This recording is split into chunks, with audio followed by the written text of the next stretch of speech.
नमस्कार छात्राओं, मैं डॉक्टर रंजीता गर्ग, सहायक आचार्य समाजशास्त्र, सेठ मुरलीधर मानसिंह का कन्या महाविद्यालय भीलवाड़ा। बीए पार्ट सेकंड के सोशियोलॉजी के पहले प्रश्न पत्र में आज हम बात करेंगे तथ्य संकलन की एक बहुत महत्वपूर्ण विधि अनुसूची के बारे में।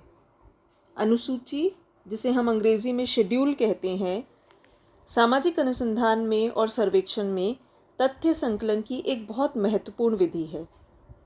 इस विधि में प्राथमिक तथ्यों को संकलन किया जाता है और इसमें अवलोकन के, साक्षात्कार के, प्रश्नावली के, इन तीनों विधियों के गुण हमें देखने को मिलते हैं। अनुसूची वास्तव में वो विधि है जिसमें प्रश्नों की एक लिखित सूची बनाई जाती है और अनुसंधानकर्ता स्वयं सूचनादाता से उन प्रश्नों के उत्तर पूछता है और स्वयं लिखता है। यानी अनुसंधानकर्ता प्रश्न पूछेगा, सूचनादाता उत्तर देगा और अनुसंधानकर्ता उसके उत्तरों को स्वयं उस सूची में लिखेगा। इस प्रक्रिया को हम अनुसूची कहते हैं। अनुसूची एक फॉर्म के रूप में होता है जिसमें अध्ययन विषय से संबंधित प्रश्न एवं सारणियाँ होती है, जिसे कोई क्षेत्रीय कार्यकर्ता या अनुसंधानकर्ता सूचनादाता से पूछकर अवलोकन करके स्वयं भरता है। गुडे और हार्ट इसके बारे में कहते हैं कि अनुसूची उन प्रश्नों के एक समूह का नाम है जो साक्षात्कारकर्ता द्वारा किसी दूसरे व्यक्ति से आमने सामने की स्थिति में पूछे और भरे जाते हैं। आमने सामने की स्थिति का मतलब अनुसंधानकर्ता और उत्तरदाता एक दूसरे के सामने प्रत्यक्ष रूप से मौजूद है और उनसे पूछकर वो उसके उत्तरों को एक उसमें फॉर्म में भर रहा है। अनुसूची जो है उसमें अध्ययन समस्या से संबंधित शीर्षक, उपशीर्षक, प्रश्न आदि इन्हें एक व्यवस्थित क्रम में लगाया जाता है। इसका एक प्रपत्र जो है वो जनरली एक प्रिंटेड फॉर्म में होता है, यानी उसे छपवाया जाता है, जिसमें क्रमबद्ध रूप से प्रश्न होते हैं। उत्तरदाता और अध्ययनकर्ता आमने सामने होते हैं। प्रश्न जो है एक निश्चित क्रम में रखे जाते हैं और उसी क्रम में पूछे जाते हैं ताकि कुछ भी छूटे ना और एक सीक्वेंस वहाँ पर बनी रहे। विशेष रूप से अगर छोटा आपका अध्ययन क्षेत्र है, यानी किसी छोटी जगह पर आपको अध्ययन करना है, तो ये विधि बहुत उपयुक्त है ताकि आपको अनुसूची के साथ साथ में अवलोकन का भी लाभ इसमें मिलता जाता है। मुख्य उद्देश्य इसका होता है कि प्रामाणिक, विश्वसनीय एवं यथार्थ सूचनाएं हम एकत्रित कर सकें और अनावश्यक तथ्यों के संकलन से बच सकें। क्योंकि जब हम किसी और से उत्तर लिखवाते हैं तो कई बार ऐसा होता है कि वो बहुत लंबे से उत्तर हमें दे, तो उन सारी चीज़ों से हम यहाँ पर बच सकते हैं। अब हम बात करेंगे अनुसूची के प्रमुख प्रकारों की। अलग अलग विद्वानों ने अनुसूची के प्रकार बताए हैं, परंतु मूलतः जब हम बात करते हैं तो 5 प्रकार की अनुसूची का उल्लेख किया जाता है। अवलोकन अनुसूची, मूल्यांकन अनुसूची, प्रलेख अनुसूची, संस्था सर्वेक्षण अनुसूची और साक्षात्कार अनुसूची। अवलोकन अनुसूची ये मुख्यतः इस प्रकार की अनुसूची है जिसमें अध्ययनकर्ता सिर्फ कुछ ऐसे पॉइंट्स नोट डाउन करता है जिसका उसे अवलोकन करना है। यहाँ पर वो सूचनादाता से प्रश्न नहीं पूछता, बल्कि अपने उत्तर ढूंढने के लिए वो एक प्रश्न लिखता है और उन प्रश्नों के आधार पर उस जगह का, उस फील्ड का अवलोकन करता है। एक प्रकार से ये अवलोकन की पथ प्रदर्शिका या ऑब्जर्वेशन गाइड कही जा सकती है। यहाँ अनुसंधानकर्ता पर नियंत्रण भी रखा जाता है, यानी अनुसंधानकर्ता पर उन प्रश्नों के माध्यम से एक प्रकार का नियंत्रण होता है। उसे पता होता है उसे क्या सूचनाएं संकलित करनी है और किस प्रकार से वो संकलन किया जाएगा। मूल्यांकन अनुसूची को रेटिंग शेड्यूल कहते हैं। इस प्रकार की अनुसूची का प्रयोग किसी पर्टिकुलर विषय के बारे में लोगों की राय, लोगों के विश्वास, लोगों की क्या रुचि है, क्या मान्यताएं हैं, उनके सांख्यिकीय मापन के लिए किया जाता है। यानी लोगों का किसी भी घटना के बारे में या किसी समाज के मुद्दे से रिलेटेड उनका क्या मूल्यगत विश्वास है, वो उसे कैसे गुण निर्धारित करते हैं, या अगर तुलना की जाए तो वो तुलनात्मक क्षमता को जांचने के लिए इस प्रकार की अनुसूचियों का प्रयोग किया जाता है। सोशोमेट्रिक स्टडीज़ जो होती हैं, समाजमिति अध्ययन वगैरह, उनमें इसका काफ़ी प्रचलन है। प्रलेख अनुसूची डॉक्यूमेंट से रिलेटेड है, यानी इन अनुसूचियों का उपयोग ऐसी सामग्री का आलेखन करने के लिए किया जाता है जो कि आपको किसी प्रलेख में व्यक्तिगत जीवन के इतिहास में, किसी की डायरी में, आत्मकथा में, सरकारी या गैर सरकारी दस्तावेज़ों में जब हम उत्तर खोजते हैं तो उसके लिए जब हम एक अनुसूची बनाते हैं तो वो प्रलेख अनुसूची कहलाती है। यानी डॉक्यूमेंट्स में से हमें जब उत्तर फाइंड आउट करने हैं तो उसके लिए हम एक अनुसूची बनाते हैं और उसके आधार पर अलग अलग प्रकार के दस्तावेज़ों को सर्च करते हैं। उसको हम कहते हैं प्रलेख अनुसूची। संस्था सर्वेक्षण अनुसूची किसी संस्था के समक्ष उत्पन्न होने वाली समस्याओं को या संस्था के बारे में पूरी जानकारी प्राप्त करने के लिए जब अनुसूची का प्रयोग किया जाता है। यानी आप किसी पर्टिकुलर संस्था, कोई शिक्षण संस्था भी हो सकती है, कोई जेल भी हो सकती है, कोई पर्टिकुलर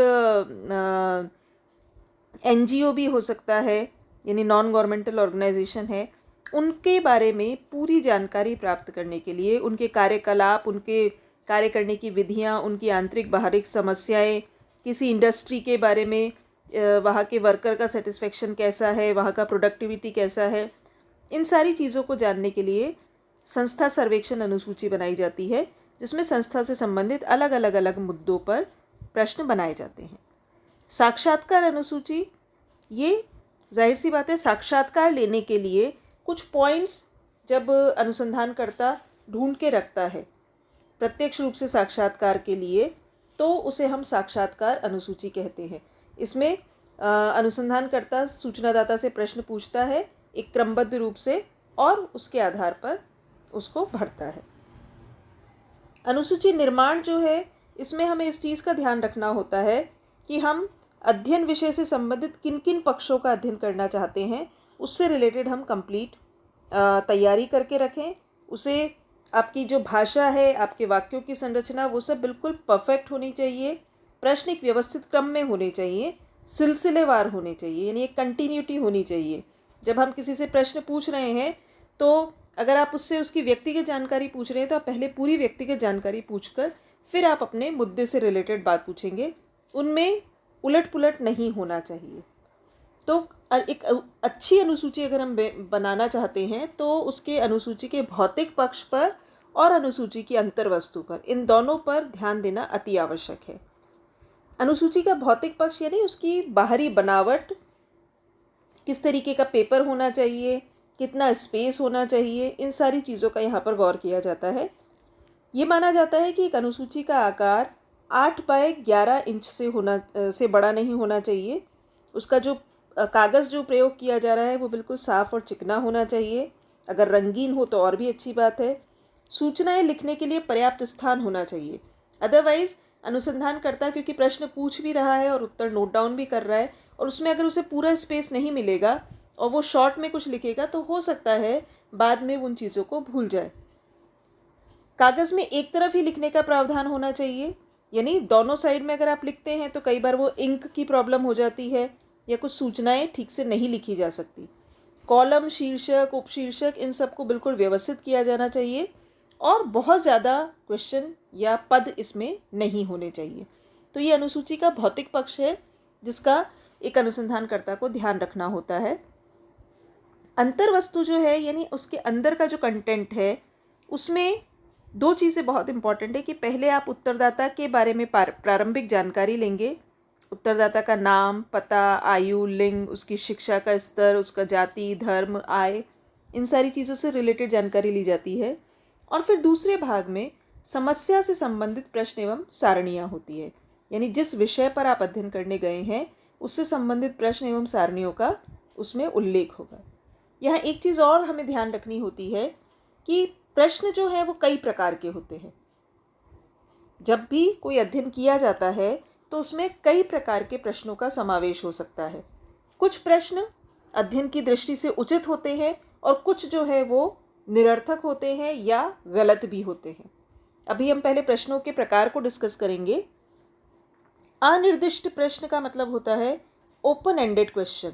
यहाँ पर एक प्रश्न पूछा जाता है परंतु उसमें क्या उत्तर देना है और कितना देना है उसकी लिमिटेशन नहीं होती। इस प्रकार के प्रश्नों के उत्तर में सूचनादाता को स्वतंत्रता होती है कि वो अपनी राय जिस भी प्रकार से चाहे व्यक्त कर सकता है। किसी मामले में सुझाव मांगना, आप ये कहें कि वर्तमान समय में जो छात्र असंतोष है उसके पीछे क्या कारण है, आप ये कहें कि वर्तमान समय की राजनीतिक परिस्थितियों पर आपकी क्या राय है। तो ये ओपन एंडेड क्वेश्चन है, इसमें उत्तरदाता को अपनी तरफ से जो भी मत रखना है उसके लिए वो स्वतंत्र होता है। दूसरे होते हैं निर्दिष्ट प्रश्न, स्ट्रक्चर्ड क्वेश्चन जिसे हम कहते हैं, यानी जिसका एक स्ट्रक्चर बनाया गया है, उसमें प्रश्नों के संभावित उत्तर पहले से लिखे होते हैं और सूचनादाता को कोई एक उत्तर चुनना होता है। यानी जो भी संभावनाएं हैं उससे रिलेटेड एक सेट बना दिया जाता है। सपोज पूछा जाए आपकी वैवाहिक स्थिति क्या है, तो इसमें सिर्फ विवाहित और अविवाहित दो ही ऑप्शन नहीं होते। कोई व्यक्ति विधुर भी हो सकता है, यानी शादी के बाद अगर उसकी पति या पत्नी की मृत्यु हो जाए, या तलाकशुदा भी हो सकता है। तो इस प्रकार से उससे जो भी रिलेटेड ऑप्शंस हैं उन सबको स्ट्रक्चर करके वहाँ पर लिख दिया जाता है। तीसरे होते हैं दोहरे प्रश्न, डाइकोटोमस क्वेश्चंस जो होते हैं, इसमें दो ही संभावित उत्तर होते हैं। कई बार आपसे प्रश्न पूछा जाता है, उसका उत्तर हाँ या नहीं होगा, शिक्षित या अशिक्षित होगा। तो इस प्रकार के जो प्रश्न होते हैं जिसमें दो ही ऑप्शन होते हैं, आप गांव में रहते हैं कि शहर में रहते हैं, आप स्कूल में पढ़ते हैं कि कॉलेज में पढ़ते हैं, तो इस प्रकार के जो प्रश्न होते हैं वो डाइकोटोमस क्वेश्चन कहलाते हैं, दोहरे प्रश्न होते हैं जिसमें दो ही उत्तर होते हैं। कई बार उसमें एक सकारात्मक और दूसरा नकारात्मक होता है और कई बार उसके दो पक्ष वहाँ पर रखे जाते हैं। बहुवैकल्पिक प्रश्न जो है, मल्टीपल चॉइस क्वेश्चंस, ये स्ट्रक्चर्ड क्वेश्चंस के प्रकार के ही होते हैं। इसमें भी सारे जो संभावित उत्तर हैं वो लिख दिए जाते हैं, परंतु इसमें साथ में कई बार एक चीज़ और भी जोड़ दी जाती है कि अन्य कोई या कोई और राय। यानी आप जब क्वेश्चन पूछ रहे हैं कि आप इस संबंध में क्या सोचते हैं, तो चार ऑप्शन तो दिए गए हैं, अगर उन चारों से अलावा कोई और राय व्यक्ति की है तो वो स्पष्ट करने के लिए उसे स्पेस दिया जाता है। तो ये बहुवैकल्पिक प्रश्न कहलाते हैं। उसके बाद है निर्देशक प्रश्न, लीडिंग क्वेश्चंस या निर्देशक प्रश्न का मतलब होता है जब किसी प्रश्न के द्वारा उसके उत्तर की ओर संकेत किया जाता है। यानी जब प्रश्नकर्ता प्रश्न पूछ रहा है तो उसके पूछने के अंदाज में या उसके जो क्वेश्चनिंग का पैटर्न है, वर्डिंग्स जो है, उसमें पक्षपात को प्रोत्साहन दिया जा रहा है।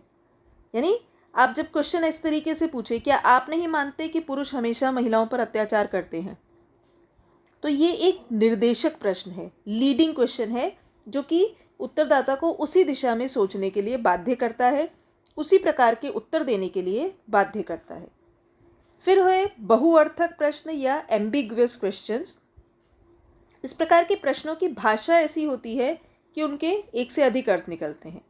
अगर आपसे पूछा जाए आप कहाँ के निवासी हैं, तो आपको ये नहीं समझ में आ रहा कि आपको ये बताना है कि आप किस शहर के निवासी हैं या किस कॉलोनी के निवासी हैं या किस देश के निवासी हैं। तो कुछ इस प्रकार के जो प्रश्न हैं ये एम्बिगुअस क्वेश्चन कहलाते हैं। फिर श्रेणीबद्ध प्रश्न भी होते हैं। ये जो प्रश्न हैं ये रैंकिंग के लिए बनाए जाते हैं कि अगर उत्तरदाता की चॉइस पूछी जाए, कई बार एक से अधिक चॉइस होती है। एक व्यक्ति से जब आप प्रश्न पूछे कि आप क्या बनना चाहते हैं, तो हो सकता है उसकी एक से अधिक चॉइस हो, परंतु यहाँ पर प्रायोरिटी या प्राथमिकता निर्धारित करने के लिए कहा जाता है कि आप इन्हें क्रम में लगाइए कि सबसे पहले आप क्या करना चाहते हैं, उसके बाद क्या, उसके बाद क्या। यानी आपकी सबसे पहली प्रायोरिटी या रैंकिंग में सबसे ऊपर आप किसे रखेंगे। तो श्रेणीबद्ध प्रश्न इस तरीके के होते हैं। अस्पष्ट प्रश्न, कई बार ऐसे प्रश्न पूछे जाते हैं जिनका क्या उत्तर दिया जाए, क्या वो उत्तर पर्याप्त है, ये कन्फ्यूज़न क्रिएट करता है। क्या आप अपने जीवन से संतुष्ट हैं, अब ये एक अस्पष्ट प्रश्न है, इसका जवाब हाँ भी नहीं हो सकता, इसका जवाब ना भी नहीं हो सकता। और अगर आपको स्पष्ट बनाना है इसे, तो उसके लिए आपको इसे ब्रेक करना पड़ेगा और अलग अलग टुकड़ों में उस चीज़ों को श्रेणीबद्ध करना पड़ेगा। तो ये प्रश्नों के कुछ प्रकार हैं जो मुख्यतः प्रश्नावली में भी और अनुसूची में प्रयोग किए जाते हैं, परंतु इसमें निर्देशक प्रश्नों से, बहुअर्थक प्रश्नों से और अस्पष्ट प्रश्नों से हमें बचना होगा। तभी हमारी अनुसूची या प्रश्नावली जो है वो अपने उद्देश्य को प्राप्त कर पाएगी और सही प्रकार से डेटा कलेक्ट कर पाएगी। अब हम बात करेंगे अनुसूची के गुणों के बारे में। अनुसूची एक बहुत महत्वपूर्ण विधि है, इसके बहुत सारे लाभ हैं। एक अनुसंधान के पर्सपेक्टिव से अगर हम देखें तो पहली बात तो ये है कि इसके माध्यम से हम प्रामाणिक एवं विश्वसनीय सूचनाएं प्राप्त कर सकते हैं, क्योंकि अध्ययनकर्ता स्वयं जो उत्तरदाता है उससे प्रश्न पूछ रहा है, व्यक्तिगत संपर्क स्थापित होता है, आमने सामने के संपर्क में सूचनादाता के मन में एक विश्वास भी पैदा होता है। कई बार लिखकर जानकारी देने में लोगों को संकोच होता है, लेकिन अगर कोई सामने उनसे पूछे तो वो सहर्ष उसे जानकारी दे देते हैं। सूचनाएं लिखने की सुविधा होती है। ये नहीं है कि व्यक्ति को अनुसंधानकर्ता को बाद में लिखना है, वो अपनी स्मरण शक्ति पर निर्भर नहीं करता, वो उत्तरदाता के सामने ही उसकी दी हुई जानकारी को लिख सकता है। अवलोकन की सुविधा भी होती है, यानी आप न सिर्फ प्रश्न पूछ रहे हैं बल्कि उन प्रश्नों को सुनकर उत्तरदाता के जो हाव भाव है, जो उसके आसपास की सराउंडिंग्स है, उसका अवलोकन करके भी आप सही या गलत में अंतर कर सकते हैं। प्रत्युत्तर जो है वो अनुसूची में अधिक मिलता है, क्योंकि आप सामने बैठकर प्रश्न पूछ रहे हैं तो ज़्यादा से ज़्यादा लोग आपको रिस्पॉन्स कर देते हैं। स्पष्टीकरण भी संभव होता है। कई बार ऐसा होता है कि सूचनादाता आपके प्रश्न जो है उन्हें नहीं समझ पा रहा, प्रश्नों की भाषा को उससे समझने में कठिनाई है, या वो ये नहीं समझ पा रहा कि उससे क्या एक्सपेक्ट किया जा रहा है, किस प्रकार के उत्तर की अपेक्षा की जा रही है, उससे किस प्रकार की जानकारी चाहिए जा रही है। तो जब आपके सामने अध्ययनकर्ता स्वयं बैठा है तो वो उससे पूछ सकता है और उसके आधार पर सही जवाब दे सकता है। सभी वर्गों के लिए ये विधि उपयोगी होती है, क्योंकि ये आवश्यक नहीं है कि जो आप अध्ययन कर रहे हैं उसमें आपको शिक्षित लोगों से ही बात करनी है। कई बार हमें अशिक्षित लोगों से भी बात करनी होती है, बुजुर्गों से भी बात करनी होती है, बच्चों से भी बात करनी होती है, जहाँ पर हम ये उम्मीद नहीं कर सकते कि वो हमें लिखित में जवाब देंगे। तो वहाँ पर अनुसूची जो है वो एक उपयुक्त प्रणाली के रूप में प्रस्तुत होती है। निदर्शन संबंधी कुछ परेशानियां अगर रह जाती है, कुछ आपने जो सैंपल बनाया है उसमें सिर्फ शिक्षित लोगों को ही चुन लिया है, या जो निदर्शन है वो अपने आप में समग्र का पूर्ण प्रतिनिधित्व नहीं कर रहा, तो अनुसूची में हम इस संभावना को ख़त्म कर सकते हैं और समुचित प्रतिनिधित्व ला सकते हैं। प्रश्न अगर क्रमबद्ध हो जाते हैं आपके, तो सांख्यिकीय विश्लेषण भी आसान हो जाता है। उनकी सारणी बनाना, सांख्यिकीय विश्लेषण करना हमारे लिए आसान होता है। दोषपूर्ण लिखावट से बचाव रहता है, क्योंकि अनुसंधानकर्ता स्वयं अपनी ही राइटिंग में सारे उत्तर लिख रहा है, तो ये पॉसिबिलिटी ख़त्म हो जाती है कि उत्तरदाता की राइटिंग उसे नहीं समझ में आ रही या उसके वो सही अर्थ नहीं निकाल पा रहा। अनावश्यक तथ्यों से भी छुटकारा मिल जाता है। हम वही तथ्य संकलित करेंगे। हो सकता है जब उत्तरदाता उत्तर देना शुरू करे तो वो एक लंबी सी बात पहले कहे, उसके बाद पॉइंट पर आए, लेकिन हमें पता है कि हमें उसमें उसकी कौन सी इन्फॉर्मेशन को नोट डाउन करना है, तो जो अनावश्यक तथ्य हैं उससे हम बच जाते हैं। साक्षात्कार और अवलोकन दोनों विधियों का लाभ हमें यहाँ मिल जाता है, क्योंकि हम प्रत्यक्ष रूप से अनुसंधानकर्ता उत्तरदाता से बात कर रहा है। परंतु अनुसूची के गुणों के साथ साथ में जाहिर सी बात है कुछ इसकी सीमाएं भी हैं, कुछ इसके दोष भी हैं। पहली जो सीमा है वो है सार्वभौमिक प्रश्नों का अभाव। सार्वभौमिक प्रश्नों का अभाव यानी कुछ भी प्रश्नावली या अनुसूची हम बना लें, ये बिल्कुल भी आवश्यक नहीं है कि सभी उत्तरदाता उसे समान रूप से समझें। प्रश्नों की भाषा, प्रश्नों का जो तरीका है पूछने का, वो हर व्यक्ति के बौद्धिक, शैक्षणिक और सांस्कृतिक स्तर के लिए अलग अलग हो सकता है। किसी व्यक्ति को वो प्रश्न किस प्रकार से समझ में आए, दूसरा किस और तरीके से समझे, ये एक समस्या अनुसूची में रहती है। संपर्क की समस्या हो जाती है, क्योंकि आधुनिक जीवन इतना व्यस्त है कि लोग टाइम नहीं दे पाते। अनुसंधानकर्ता उत्तरदाता से टाइम लेना चाहता है, वो नहीं दे पा रहा है, उससे संपर्क नहीं हो पा रहा, तो उस व्यस्तता के कारण कई बार प्रॉपर तरीके से इन्फॉर्मेशन नहीं मिल पाती। समय और धन दोनों यहाँ पर अधिक खर्च होते हैं, क्योंकि आपको व्यक्तिगत रूप से सबसे संपर्क करना है, तो आपका पेट्रोल हो कि आपको और किसी तरीके से धन व्यय करना हो, वो भी आपको अधिक करना पड़ेगा। अध्ययनकर्ता भी हो सकता है आपको ज़्यादा चाहिए हो, तो उनके लिए उनको प्रशिक्षण देना, उनको वेतन देना, ये भी एक रिक्वायरमेंट रहती है, और समय तो जाहिर सी बात है इसमें ज़्यादा ही लगता है। सीमित क्षेत्र में ही उपयोगी रहती है, क्योंकि अनुसूची का प्रयोग आप बहुत बड़े लेवल पर नहीं कर सकते, क्योंकि बहुत बड़े लेवल पर हम लोगों से पर्सनली जाकर नहीं मिल सकते। तो एक सीमित क्षेत्र में अगर आप अध्ययन कर रहे हैं तभी ये विधि कारगर हो सकती है। कई बार संगठनात्मक समस्याएं भी आती है, क्योंकि यहाँ पर बड़े पैमाने पर अगर आप अध्ययन कर रहे हैं तो बहुत सारे कार्यकर्ताओं की आपको आवश्यकता है। इन कार्यकर्ताओं को प्रशिक्षित करने में, उनका मार्गदर्शन करने में, उनके द्वारा बनाई हुई अनुसूची की जांच करने में, इन सब के लिए एक बड़े संगठन की आवश्यकता होती है। तो वो अपने आप में एक समस्या यहाँ पर पैदा हो जाती है। कई बार ऐसा भी होता है, सूचनादाता जो है उनका व्यवहार पक्षपातपूर्ण हो जाता है या प्रभावित हो जाता है। जब हम किसी से कोई चीज़ के बारे में जानकारी लेने जाते हैं तो जाहिर सी बात है वो अपनी इमेज को ध्यान में रखते हुए हमें कुछ अच्छी इन्फॉर्मेशन ही देगा। आप किसी से अगर किसी भी विषय में राय पूछेंगे तो वो हमेशा एक पॉजिटिव पर्सपेक्टिव आपके सामने प्रस्तुत करने की कोशिश करेगा, ताकि उसकी इमेज आपकी नज़रों में अच्छी बने। तो कई बार ये होता है कि हम जो असली जानकारी वहाँ पे लेने गए हैं या जो जानकारी प्राप्त करने के लिए हम अनुसूची विधि का प्रयोग कर रहे हैं वो हमें प्राप्त नहीं हो पाती।